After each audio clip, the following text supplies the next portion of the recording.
Honnêtement, Internet là va gaspiller beaucoup de gens. Internet va gaspiller les gens.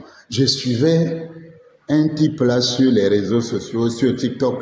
Il doit être au Gabon ou je ne sais pas, prédicateur, pasteur ou quoi, apôtre ou quoi là. Est-ce qu'on va s'en sortir, les gars? Non, les mystiques là, les gars. Si vous trouvez que la sorcellerie c'est bien là, sortez de l'église. Vraiment, allez ouvrir votre mbanda tranquillement ou votre école de magie, enseignez, quittez derrière le nom de Jésus. Il ne faut pas fatiguer le nom de Jésus. Le nom de Jésus, c'est pour les gens comme nous autres. C'est pas, tu as découvert que la sorcellerie est une bonne chose. Va gentiment.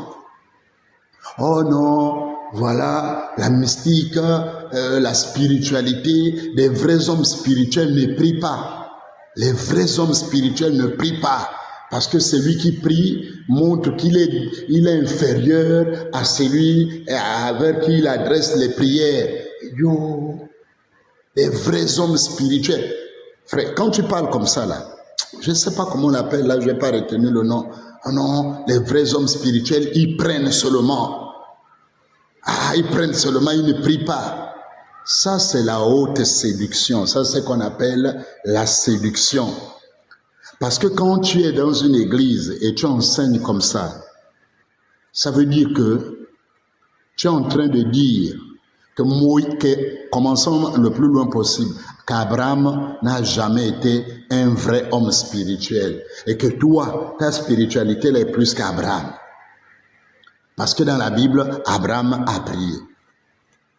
Tu es en train de montrer que Moïse, c'était pas un homme spirituel. Moïse était un religieux. Il n'était pas spirituel et que toi, tu es plus spirituel que Moïse. Parce que Moïse a prié. Il y a des séquences dans la Bible, on montre Moïse en prière. Ça veut dire qu'on va plus loin. Tu montres que David n'était pas un homme spirituel. Parce que tous les psaumes là, le gros des psaumes de David, ce sont ses supplications, ce sont ses prières, ce sont ses invocations. Ça veut dire que toi, tu es plus spirituel que David. Oui, quand on vous enseigne les choses, frères, sur les réseaux sociaux, faites attention. Moi, je veux que de telles choses soient enseignées par les sorciers et ouvertement déclarées. Mais que quelqu'un se dise apôtre, évangéliste, mystico, christique, non, faut pas embrouiller, faut pas nous embrouiller. Parce que ça veut dire, frère, que toi qui enseignes ça, vous qui enseignez ça, vous êtes plus spirituel que Jésus. Que Jésus-Christ donc n'était pas spirituel, Jésus était donc un homme religieux charnel. Parce que Jésus priait. Le rapport de la Bible montre Jésus la nuit, le soir, le matin, à genoux, prosterné, en train de prier. Donc Jésus n'est pas spirituel. Toi, frère, tu es devenu plus spirituel que Jésus. Paul prie. La Bible nous dit, au milieu de la nuit, alors qu'ils sont enchaînés, avec Silas, après la Bastille, ils chantent les cantiques à Dieu et ils prient. On entend leur prière.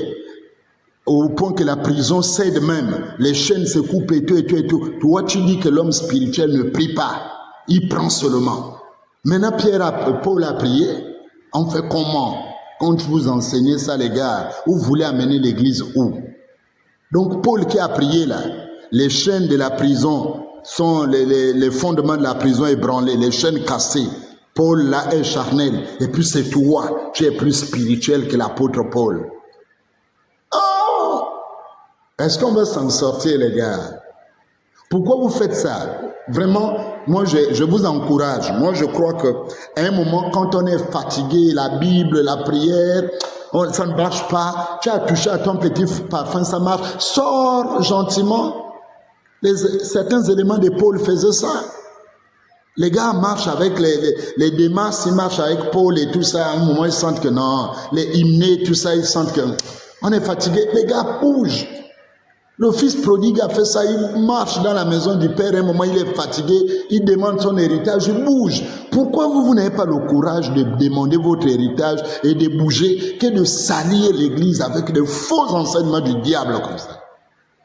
Quand l'homme spirituel ne prie pas, l'homme spirituel demande ou plutôt prend. Donc les chrétiens, nous qui prions là, n'est pas spirituel. Paul n'est pas spirituel. Jésus n'est pas spirituel. David n'était pas spirituel. Moïse n'était pas spirituel. Tout ce monde-là, c'est toi aujourd'hui là au Gabon. Je crois qu'il est gabonais, je ne sais pas qui c'est là, mais j'ai vu ça en passant, j'ai oublié. Non, frère, il faut arrêter. Mesdames et messieurs les chrétiens, il y a des gens qui parlent bien. Pour le français, là, la tchatch, là, c'est beau. Mais ne suivez pas, les gars. Soyez comme les chrétiens de Béret. Toujours les yeux ouverts.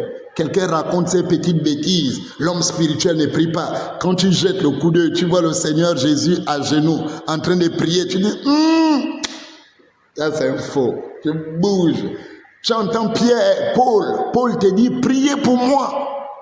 Priez pour moi qu'il me soit donné d'annoncer l'évangile avec ardeur. Paul prie et il demande de prier.